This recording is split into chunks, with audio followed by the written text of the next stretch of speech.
So the other guy is able to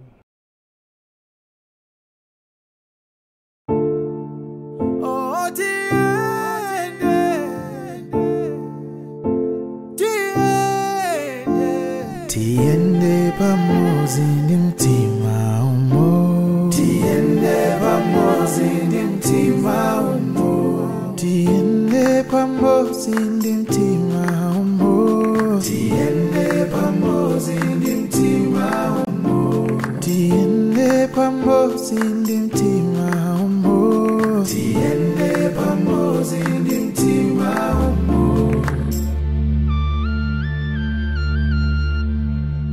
Hello everybody, welcome to MTN Teleschool revision exercise. My name is Samanenga. I'm going to help you prepare for the final exams in mathematics, and at this hour, in the next hour, we are going to look at mathematics paper 2, August 2018. We'll look at a few questions that we are going to revise together. Please, as you join me as we continue preparing for the exams, remember to tag your friends and family so that we can be on the same platform and be able to gain as much as knowledge as we need it for our own preparation for the final exams. Right, so the questions that we are revising, as I have said earlier, are coming from August 2018 paper 2, General Certificate of Education, and we want to start first revising by looking at question number 2. So, question number 2 states simplify the expression S7 ST cubed everything over 15U cubed and V squared. You have to be careful with the powers there. Then we are multiplying this by 5U cubed and V, then everything over 28 S cubed T squared. Right, so when you look at the given question, it looks so much complicated, the number of letters that have been included and the powers, and that usually puts off some learners. When they see that, they don't know what to do. So what are you supposed to do first? In the first place, check on the sign. Is it a division or a multiplication or an addition sign? And then the sign or the operation that is there is going to also give you a clue on how to go about this question, how you can solve it without having problems. So already we have ascertained that it is multiplication, we are multiplying. Then the second thing you need to look at is to check the diagonals of the three fractions.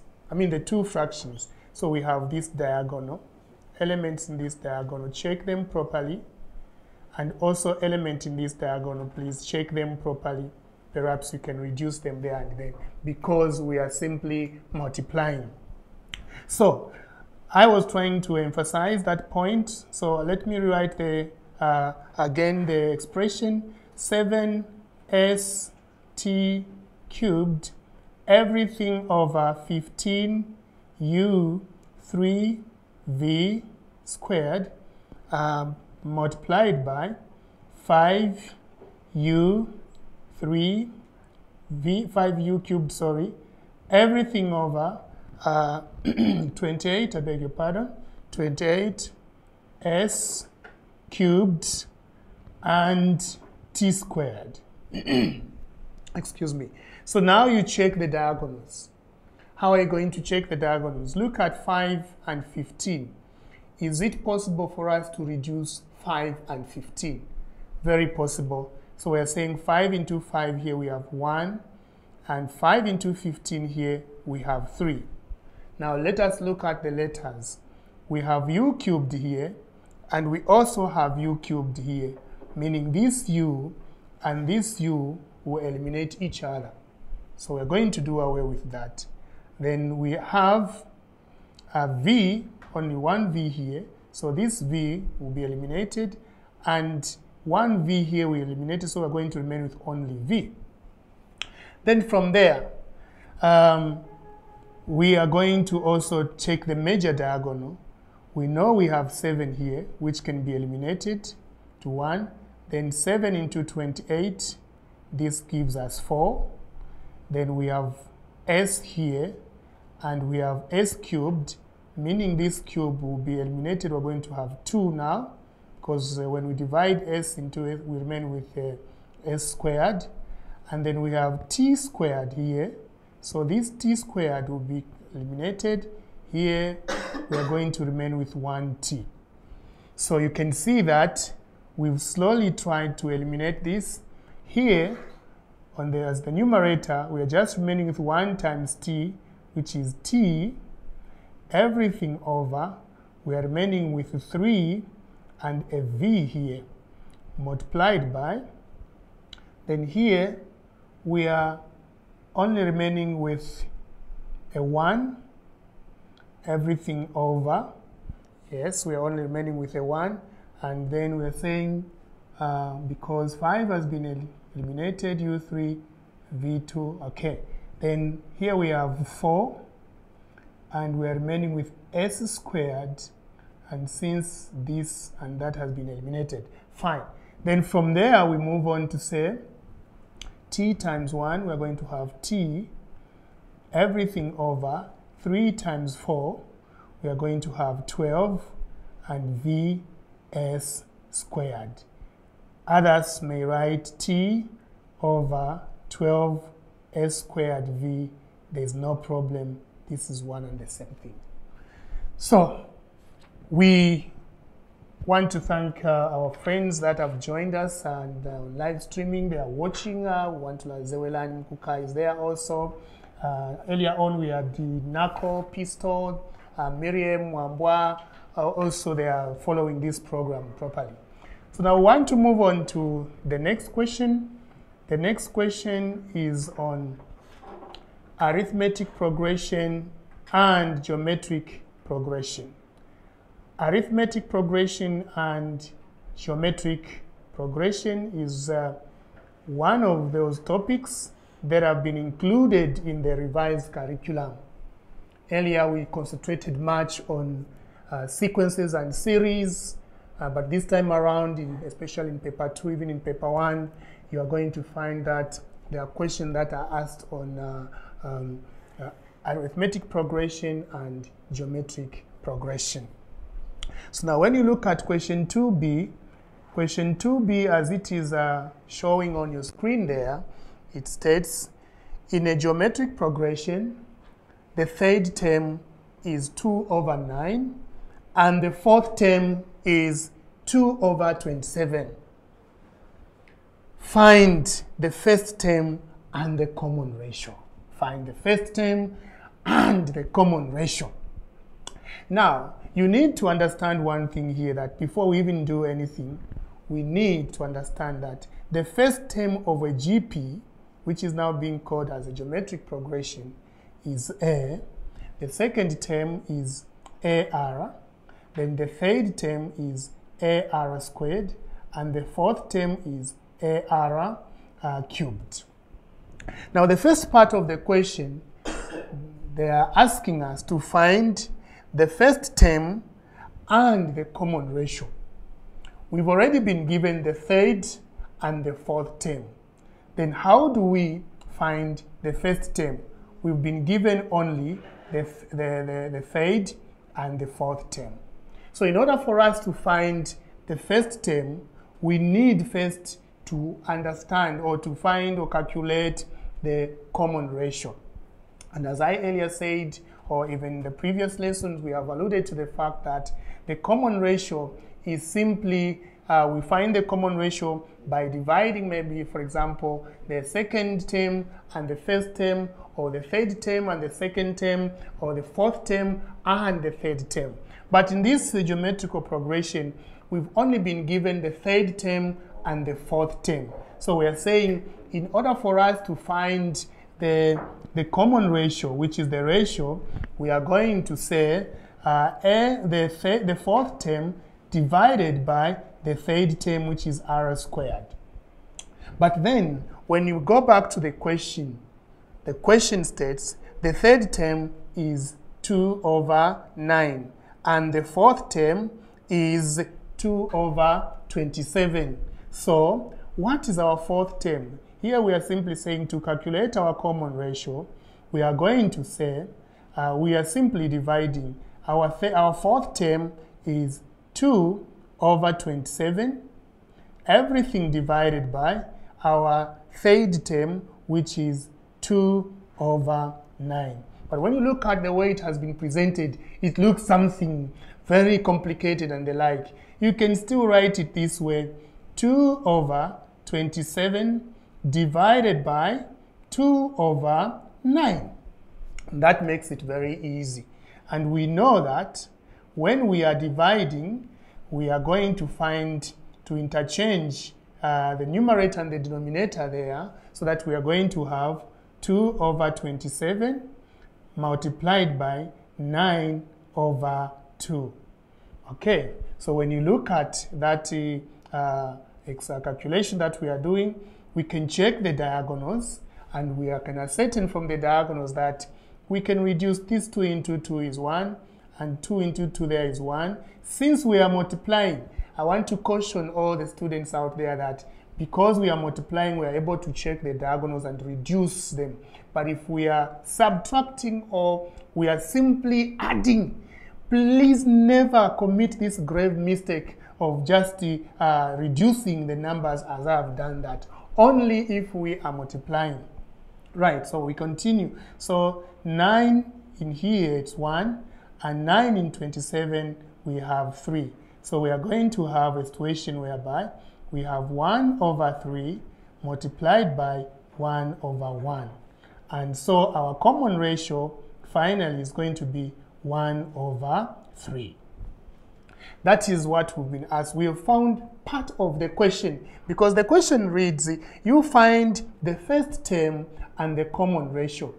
I earlier on said the first term is given by A, and the second term is given by AR, and the third term is given by AR. The third term is given by AR squared, and the fourth term is given by AR cubed. That is how the terms in a geometrical progression are denoted.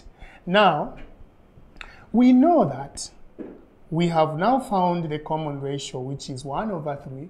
We need to find the value of the first term, which is A. Now, we don't know the second term. We also do not know the first term. But we know the value of the third term and the value of the fourth term.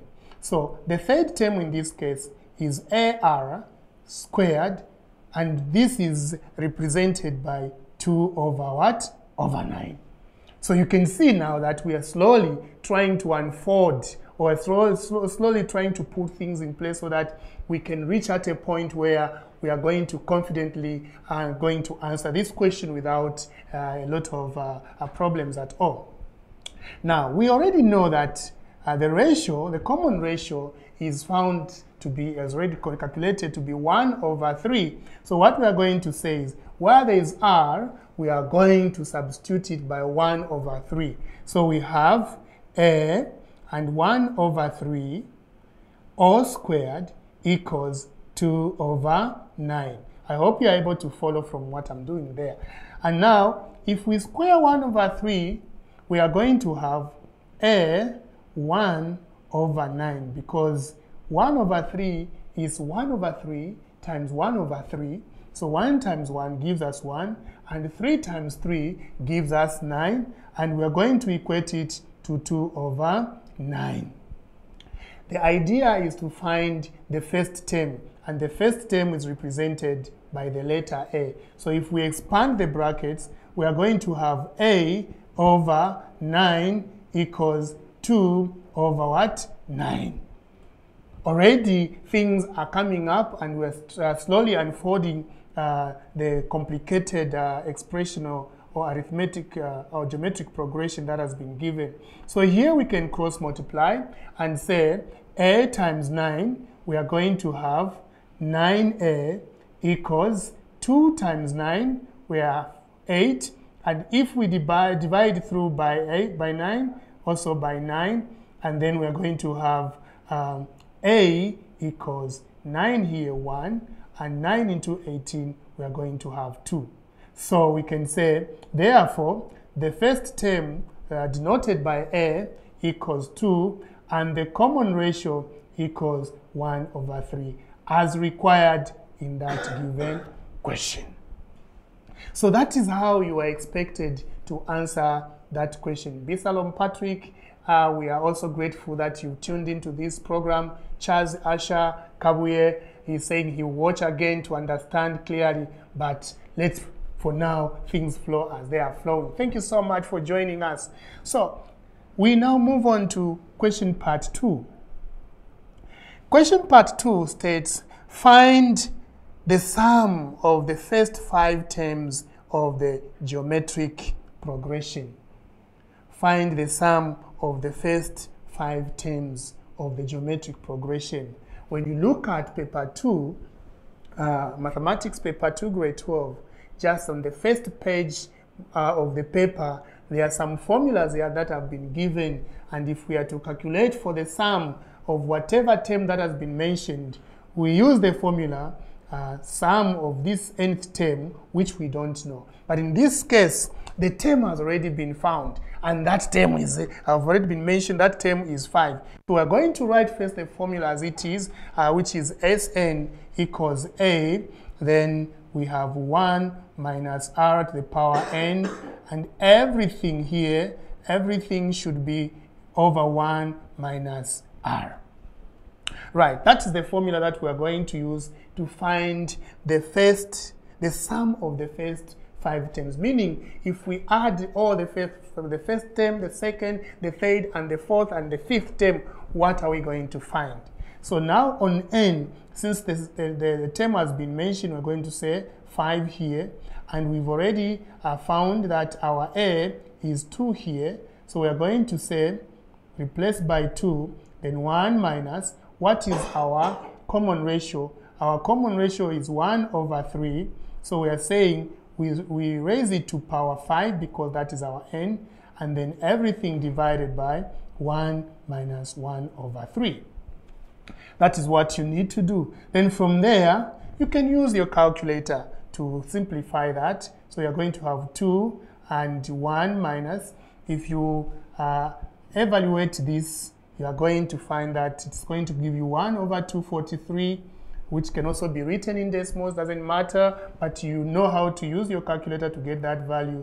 Everything over also 1 minus 1/3. Then from there, when you simplify further, you are going to find that we're going to have 2, then the numerator there is going to give us 0.99588884773. Doesn't matter, please don't round off now, because if you round it off now, you are going to affect the final answer. So write the figures as they come out on the calculator. No matter how long or how big the figure is, you don't need to worry. You just need to move on and also do what you can do. Right, so if you evaluate 1 minus 1/3, you are going to have 0.66666 and 6. It doesn't matter, as I have said also, how long this thing is, because your calculator is going to help you evaluate that properly. So from there, when you evaluate this and that, you are going to come up with 2.9876546 and 8. Now, if you round off to 2 decimal places, you're going to find that the sum of the first 5 terms is going to be 2.99.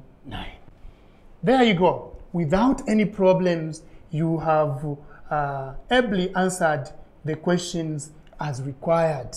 You have ably answered the question as required. Now, let us look at the last part of this question, which is the sum to infinity. again, the sum to infinity is given as one of the formulas given on the question paper, the first page of your question paper, and it is given by the sum to infinity equals this symbol, sorry, it's supposed to be sum to infinity is given by this symbol, which is the 8 lying upside or down, I don't know how you can call it, but it means that sum to infinity a over 1 minus r. Now, when you look at the given information already, we have our a, which is, we found it as our 2, and we have our common ratio, which is 1 over 3. So when you subtract or replace or substitute, the value of a here is 2, and everything over 1 minus 1 over 3. And so when you evaluate this, you end up finding 2 over 3. And this can further be written as 2 divided by 2 over 3. This is the same. This and this are the same. There's nothing wrong that we have done there. We have not changed everything. We have left everything to be the way they are, except we have just written it in such a way that's very easy for one to follow. And then you can, I think, follow me there to say, since we are dividing, we are going to say 2 times 3. We interchange the numerator and denominator on the other fraction. And then you check the diagonals. You can reduce 2 and 2 there. So the value of the sum to infinity is going to be 3. That is how you are supposed to find the solutions to the geometric progression that has been given.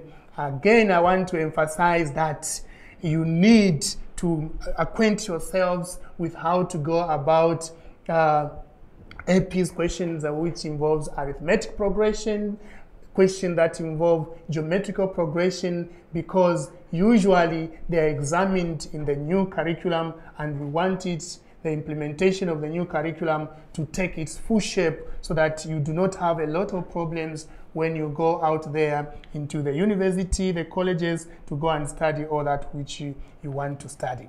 All right, so we move on for now to question 3b. We move on to question 3, to question 3, and before we move on, allow me to clear some space here so that we can have some good space where we are going to write. Great, so we are grateful that a number of our students there and people are following this program. Please drop that comment. We really need it very much to encourage us to go on, and also tag your friends and family members so that they are able also to join us and be able to prepare adequately for their final exams. So you don't need to stress, like we have already alluded to with mathematics. We are here to help you. When we combine our effort and the efforts the teachers are putting in to prepare you for the final exam, that will just give you the boost and the confidence that you need to go with into the final examination. I've always said that go into the final examination with that confidence. You don't need to be nervous at all. You just need to be there and do what is supposed to be done as a student that is well prepared. Great, so now we move on to the next question, and the next question is on sets. It has 2 parts, question 3. And question 3, as it is beamed on the screen there, it states, the diagram below shows how learners in a grade 12 class at Twaenda School travel to school. You and I know that pupils travel to school using different modes of transport. And the learners use either buses, and this is represented by the letter B. Some they come by cars, and some they simply walk because the distance from their homes to the school may be shorter, or depending on where they are coming from.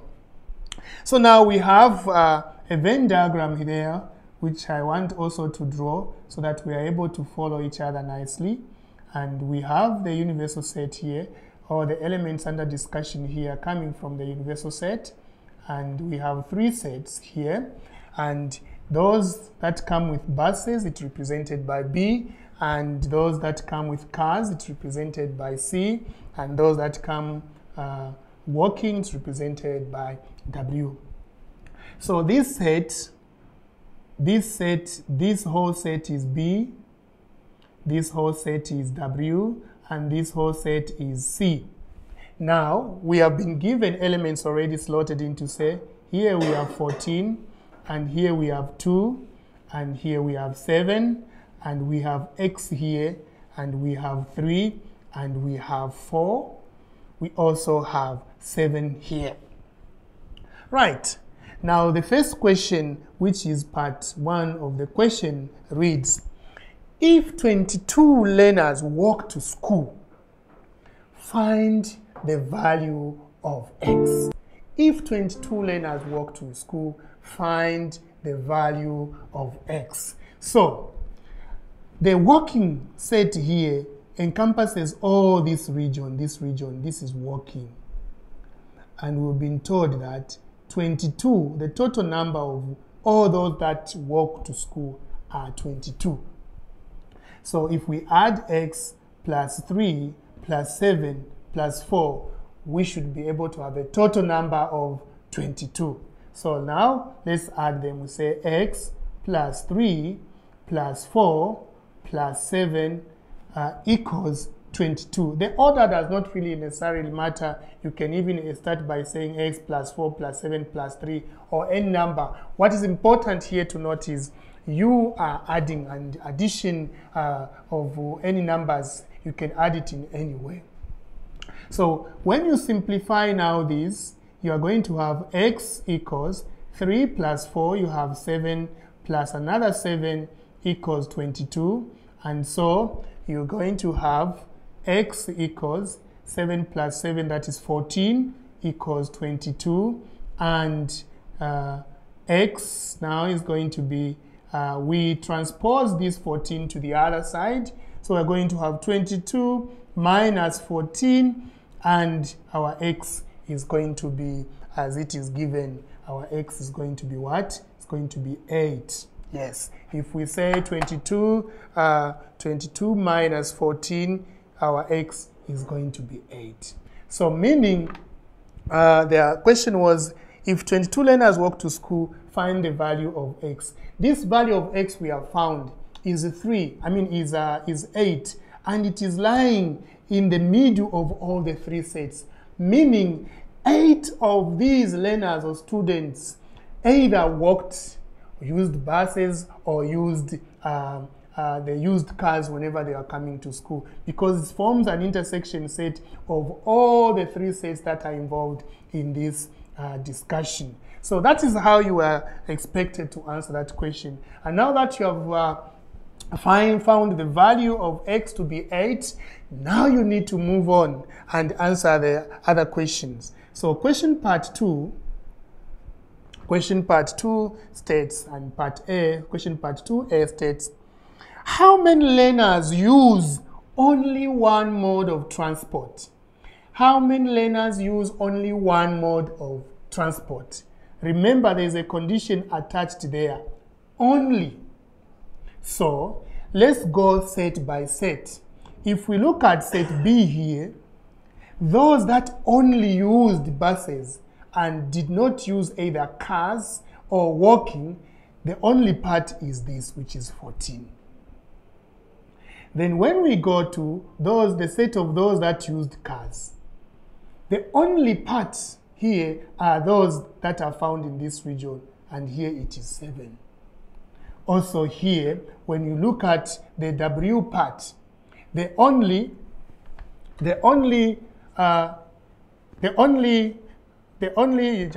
sorry about that. So we're saying the only part in this case for W is this part, 7. Right. So if the question states, how many learners use only one mode of transport? You need to add only those elements that are not part and parcel of the intersection set.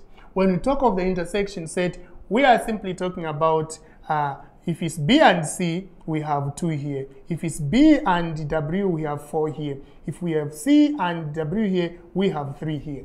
So now we want those that did not use any other mode of transport apart from the only mode which has been mentioned. So for buses only, we have 14, and for cars only, we have for cars only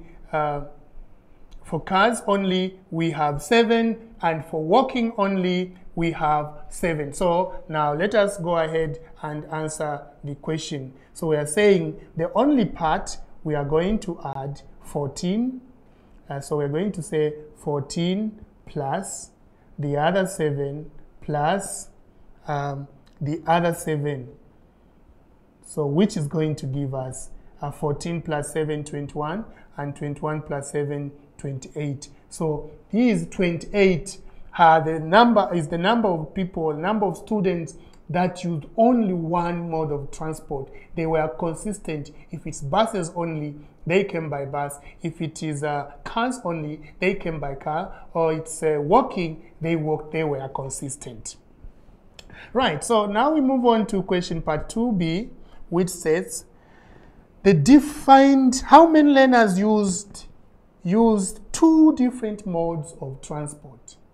2 different modes of transport here. What simply mean here is the intersection, the elements found in the intersection of 2 sets. Like I said earlier, now our concentration will be, what is the intersection of B and C? So the intersection of B and C is this now 2 there. The intersection of C and W, or cars and walking, is this. And the intersection of bus and walking is this. So to find the total number of learners that used only 2 different modes of transport, we are going to say we have there the 2 plus the 3 plus the 4. So it's 2 plus 3 and plus 4. This is going to give us 2 plus 3, that is 5, and 5 plus 4, we have our 9. So that is how you are supposed, or you're expected to answer that question on what? On sets. Thank you so much to Logic Glade that is also following Bisalom Patrick.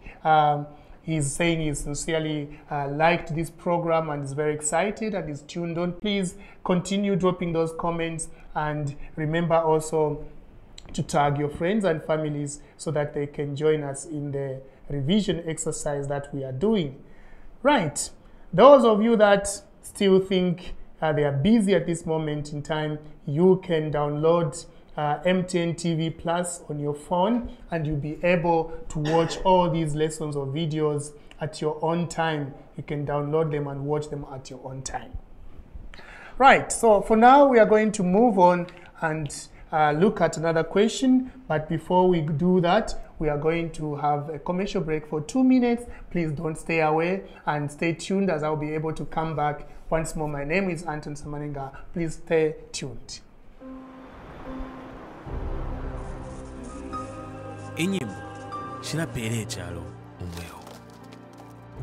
Without music, our lives would be lifeless. Music gives the mind wings. Music refreshes the soul on this journey of life and never dies.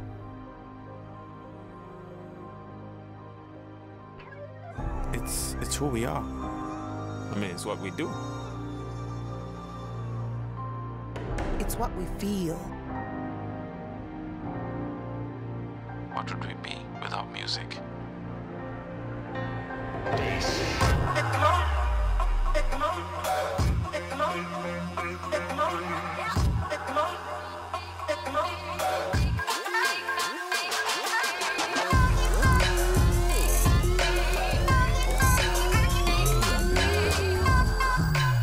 The future of music streaming is MTN Music Plus. MTN, everywhere you go. Do you expect more from your internet service? Maybe it's time to switch to MTN's 4G internet. Introducing the next level in high-performance mobile network technology, taking your home or office internet experience to a whole new level while keeping it simple. Get to work by the click of a button or manage your team from miles away. Browse faster, download multiple files, and stream videos quicker with no limits. Get it all done with MTN's 4G internet. So don't let your internet slow you down. Stay online in real time all the time. Get your MTN 4G SIM today and find your nearest 4G zone to enjoy maximum performance of your 4G enabled device. MTN, everywhere you go.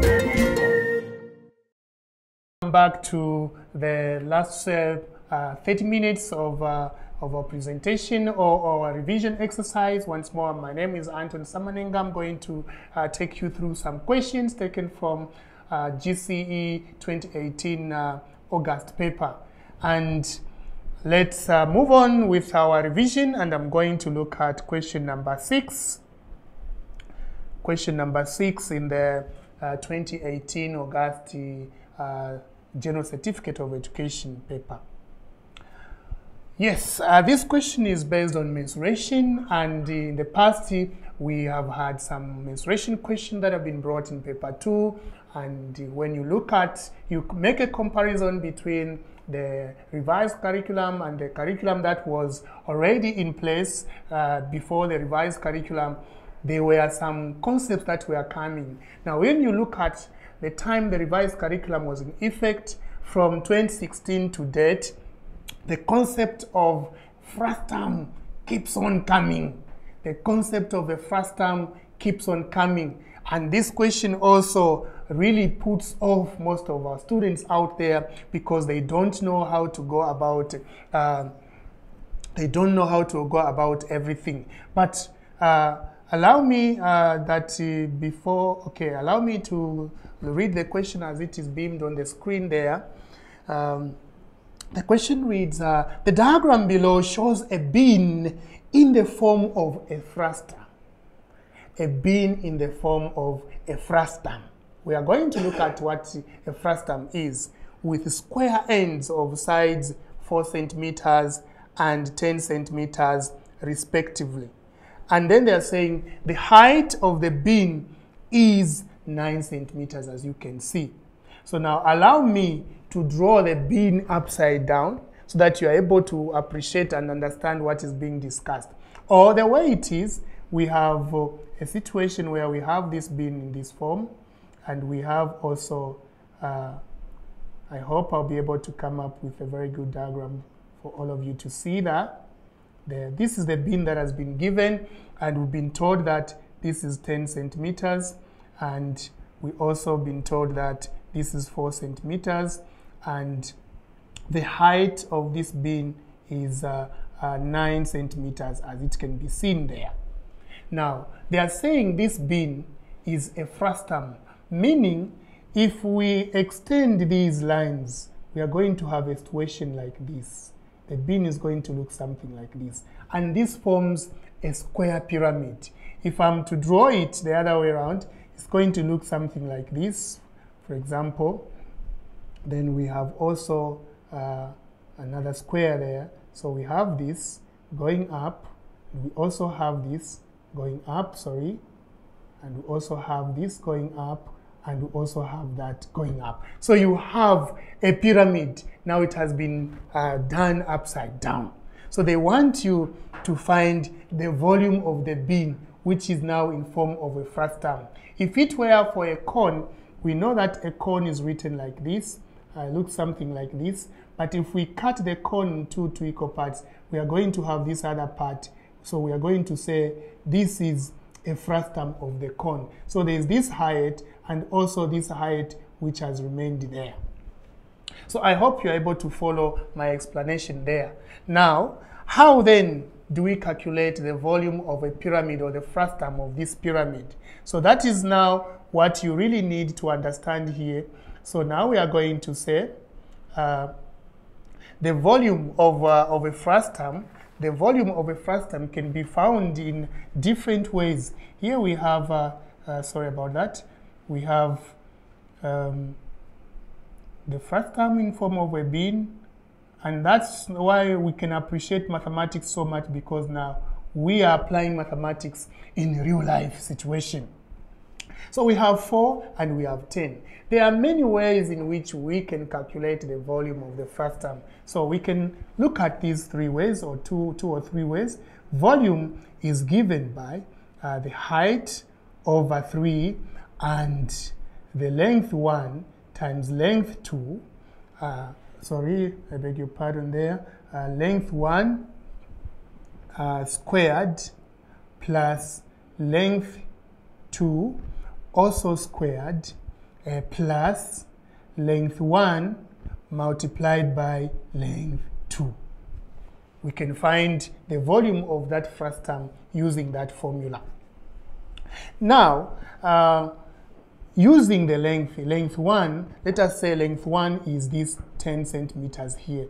So we can say we need now to find what is the height, because I explained here to say if we draw it this way, we extend the lines, we are going to end up having a pyramid of a pyramid in one way or the other. So we have this, sorry about the diagram, I hope you're able to see. So there is this height which is 9, and there is this height which we do not know. So maybe before we even do anything to come to this, let us calculate this height. So allow me to first calculate the height of the whole pyramid that is there. So what are we going to calculate? We know that we are going to use now ratios. Length, there are 2 lengths. There is 10 and 4. So 4 is corresponding to 10 here, and 9 is corresponding to this height, which is x. So we are going to say 4 is corresponding to 10, and this height x is corresponding to x, everything over 9 plus x, or we can say everything over x plus 9. There you go. So now here, what do we need to do? We simply just need to cross multiply, and when we cross multiply, we're going to have 10x equals 4, then you multiply x plus 9, then you say 10x equals 4 times x. When we expand this, we have 4x and plus 36. There you go. So now you just need to collect the like terms, and so you have 10x equals, minus, since we are now transposing this 4x, we are going to say minus 4x equals 36. Thank you so much, Kachi there, Kasonde. You are also watching and following us there. We are grateful. Please, we value your support and keep up the same momentum. So 10x minus 46, here we are going to have 6x equals 36. And when you divide throughout by 6, also by 6, you are going to have x equals 6. So now you have the height from this point to this point, which is 6. And when you add 6 and 9, the total height of this whole pyramid is 6 plus 9, that is 15. So once you have established that, then it becomes very easy for you to bring in now the concept of the volume of the given frustum. So what is the volume of the given frustum? I said we can calculate this volume in many ways. Some will decide to say volume equals, as I said, h over 3, and then length 1 squared plus length 2 squared plus length 1 multiplied by length 2. That formula also can help you to find the volume of the given frustum of a square-based pyramid. So what is our height now? The height here, the height now which we are using is this height from this point to this point, which is 9. And this other height can be denoted by the capital letter, the total height of this pyramid. So we are going to use a small letter h to denote the other height. So we're going to say 9 over 3 here, and then we know that line 1 is 10, and if we square 10, we say 10 squared, plus the other line is 4, we square 4, plus line 1 again 10, we multiplied by 4, we are going to have this situation.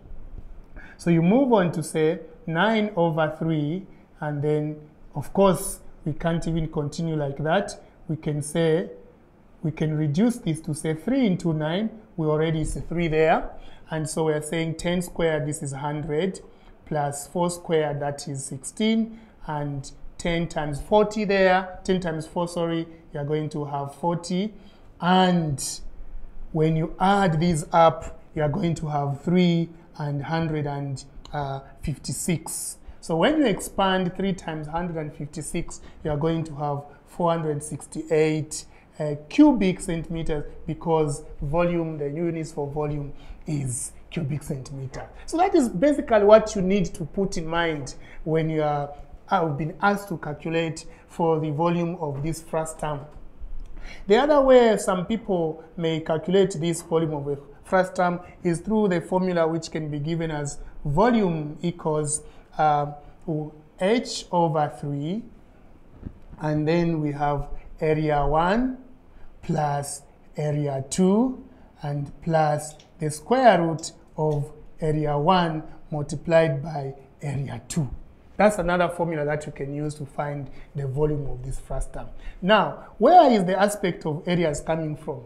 Already when you go to the question states the diagram shows a bin in form of a frustum with square ends. So it has got square ends of size 4 centimeters and 10 centimeters. So now, what is area 1?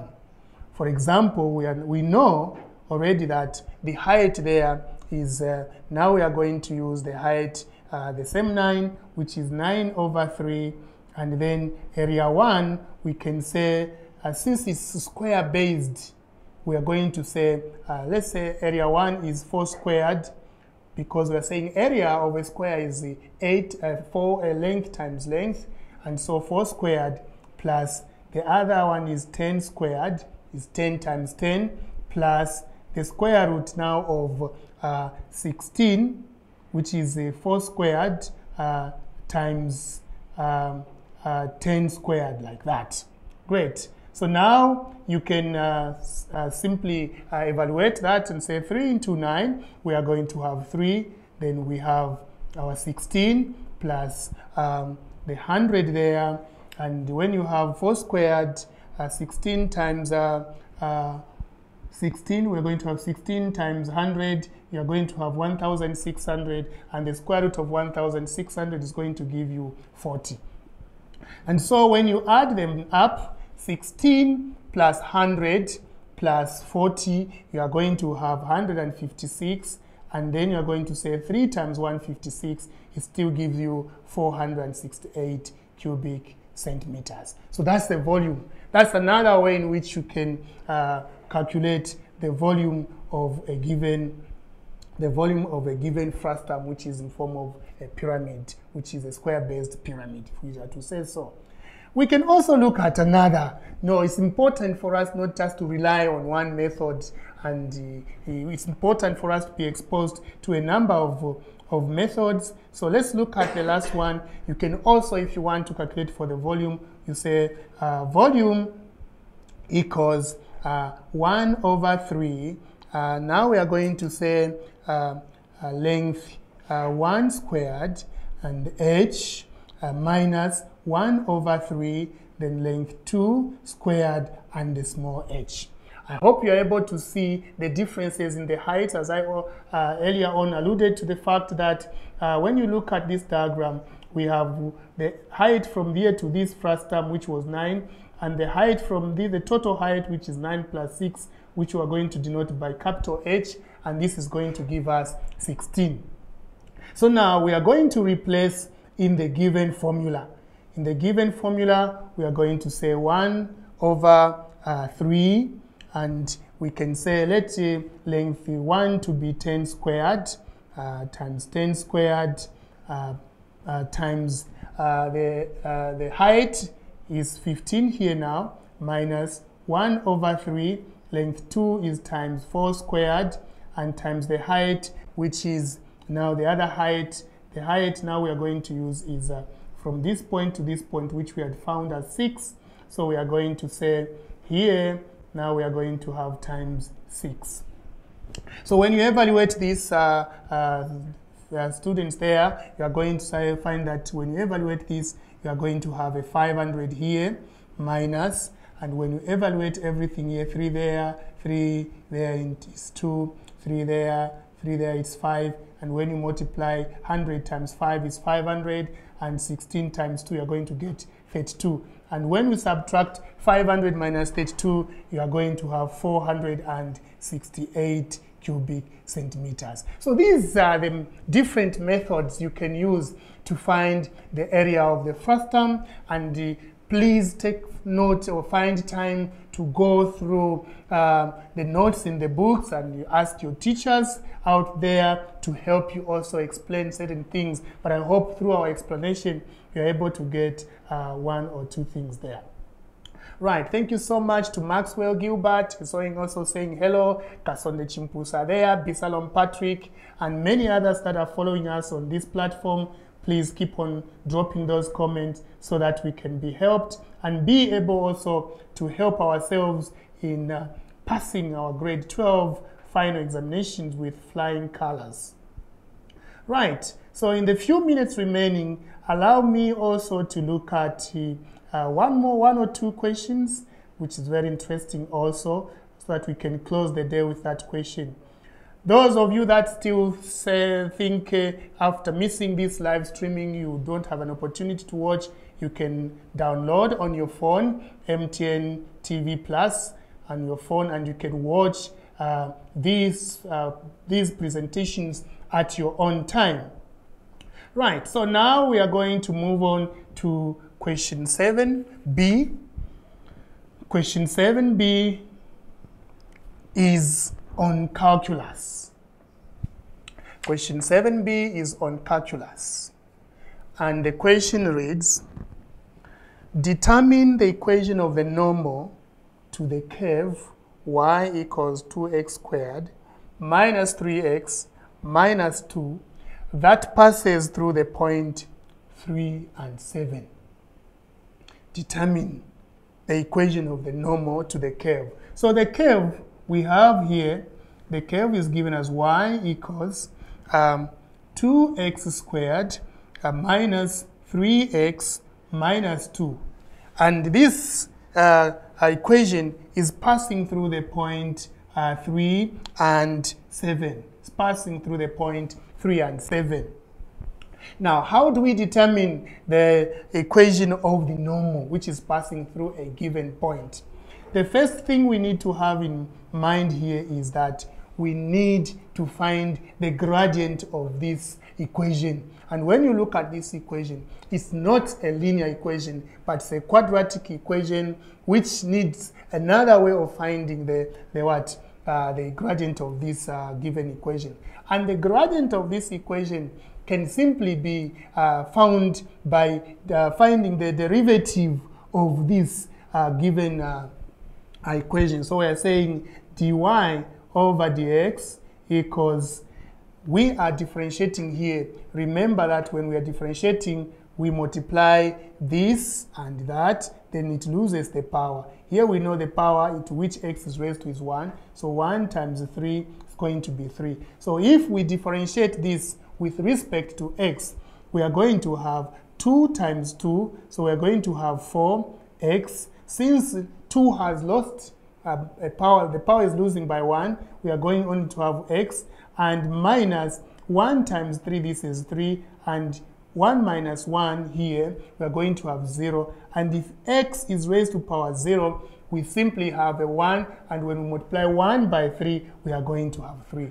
So 4x minus 3 is the gradient of this given equation. But at which point? We've been told that the gradient of this is passing through the point 3, 7.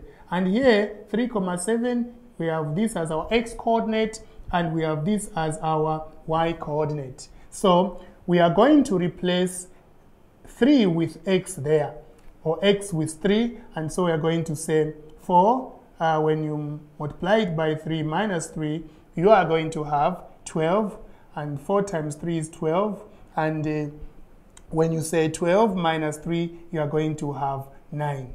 This is the gradient of the given equation.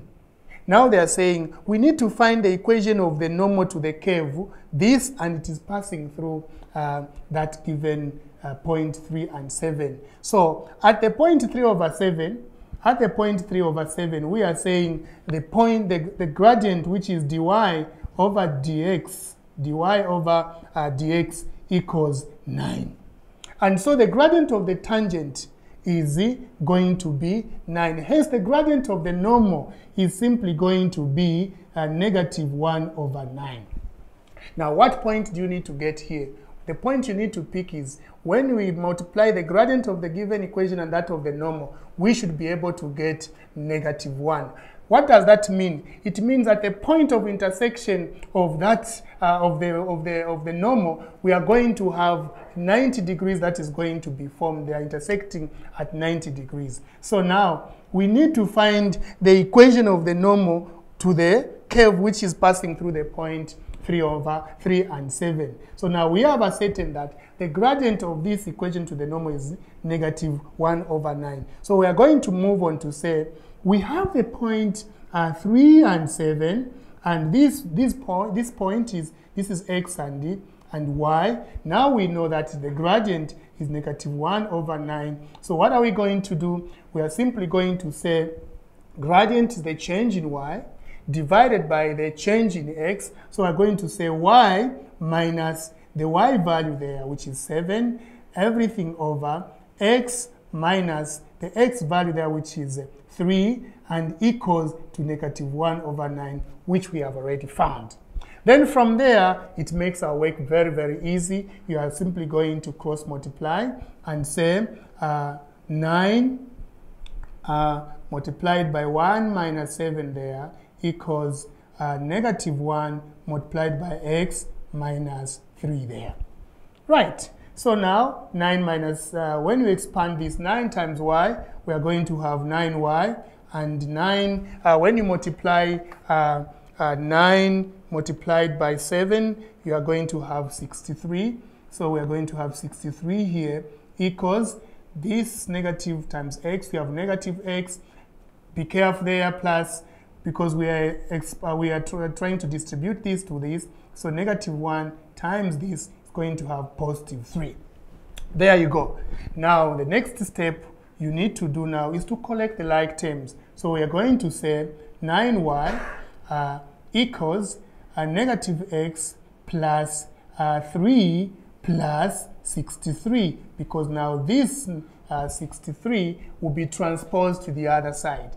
And when it's transposed to the other side, we're going to have 9y equals negative x plus 66. So this is the equation of the normal to the curve y equals 2x squared minus 3x minus 2 that passes through the point 3 and what? 3 and 7. Others may even go a step further by saying we can divide throughout by 9 so that we can make y the subject of formula. It will be 9 over y over 9 equals negative x plus 66, everything over 9, and then this one and that 9 eliminates. You have y equals negative x plus 66, everything over 9 as the required equation. So there you go. You need to also have some information on how to work out equations of the equations of the normal and the tangents and all that aspect on some simple and basic calculus that you are required of. So at this point, this is still the same answer. There's nothing wrong we have done with this. This is the same as that. We have just written it in another form. Right, so we want to look at the other question on same calculus. Now we're dealing with integration. Now we are going to differentiation. There, I mean to integration. We're dealing with integration, differentiation. Sorry. Now we are looking at integration. Okay, so just have some patience, please, as we clear this to have some more space for our working. And I guess out there, please, you are following us as we try to prepare ourselves for the final exam. Right. The other question states, can you evaluate the integral, which is the integral of this. The integral has been given with limits 0 to 1, and we have x squared minus 2x and minus 3, and then dx. So here also the marks is they're saying it's 3 marks, and then you don't need to stress and also have all that stress on the question. When you see these signs and symbols, you start panicking, thinking, what is this which is coming? You don't need to stress anymore. I earlier on said, with integration, the power is gaining by 1. With differentiation, the power is losing by 1. And when the power gain, the new power is what we divide with the already given base. So in that aspect, this, after integrating this which is there with respect to x, we are going to have, this will have plus 1, and this also 1 plus 1, and this also, when we integrate a numerical number, we're going to have it. So we are going to have a situation where we have x and 2 plus 1, that is 3. When you divide again by 3, the new power, then minus 2x to the power 2 divided by 2, which is the new power, and then when you integrate 3, it's going to be 3x. Right, but we've been given the limits, which is 1 and 0. So what are you going to do? You can even simplify now from here to say x to the power 3, or x cubed, over 3 minus 2 there. We are able to see that we are going to remain with x squared and minus 3x. 3x there. So now what do you need to do? What does that mean here now? These limits, now we are going to say, when I replace 1 wherever there is x, the maximum limit, I'm going now to subtract it again. The minimum limit is 0 into that. So we are going to say, this implies that the value of x is 1. So we're going to say 1 cubed over 3 minus, again 1 there, 1 squared minus 3 and 1 there. Then we have this whole minus, again, the same integrated expression. We are going to replace it by 0. And honestly, if you replace 0 here, over 3 minus 0 squared minus 3 and 0, everything here will collapse. So your level of concentration should now be there. When you say 1 over 3 minus, when you square this is 1 minus 3, and so when you evaluate this further, you are going to have negative 3.7 after having evaluated that, or negative 3 and 2 over 3 as your final answer. So that means that you have already integrated that with respect to x, and you do not need to waste much of the time. So thank you so much for joining us again once more today. Thank you to all those that have been with us. Maxwell Gilbert there is saying hello. Pule is also appreciating to say, this is awesome. We are grateful also, Kasonde, for the comments, and all those that are watching in the background. Once again, my name has been Anton Samanenga on MTN Teleschool. Please do join us again tomorrow at 9 hours. I'll be here at 9 hours to present some exam tips that are going to help you pass or answer questions in an exam effectively. For now, it's bye and pleasant evening to all of you.